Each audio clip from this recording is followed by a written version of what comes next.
Ever since I've learned this method, it's the only way I draw braids now. And if you want to learn how to draw the easiest braid ever, all you need is the letter Y. First, draw your Y.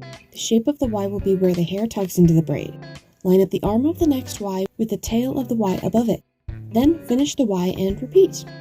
Not every line has to touch, just get the rough shape in.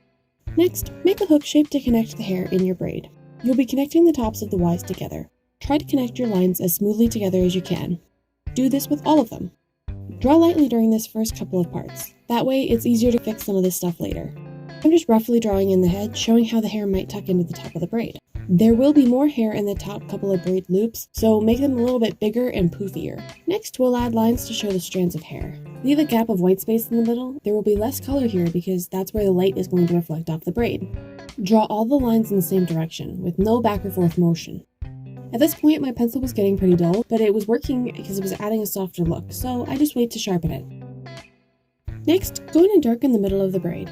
Less light hits where the hair has been tucked in, so it looks darker. This step really helps it look more 3D and lifelike. This video is anywhere between 6 to 8 times speed, but this braid only took me 10 minutes to draw. Not everything has to be perfect. This method is very forgiving, so don't fret about mistakes and just keep trying. For the last step, I'm adding in fine lines and details. This adds more depth and realism. This is how it looks when I draw at real speed. Again, draw all your lines in one direction. Also, continue to leave a gap of white. One last time, I go in and darken up the darkest spots of the braid. And that's it. Here's a few more braid examples for you. Here's how it turns out if I draw the Y backwards. Personally, I don't see a huge difference between the two.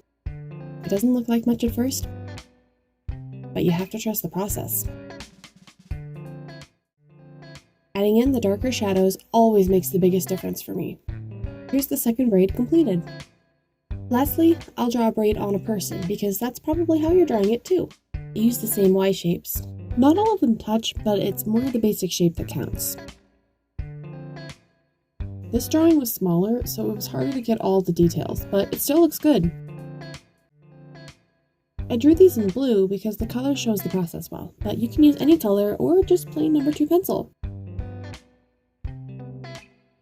Share this video with someone who needs help drawing braids and subscribe for more art videos.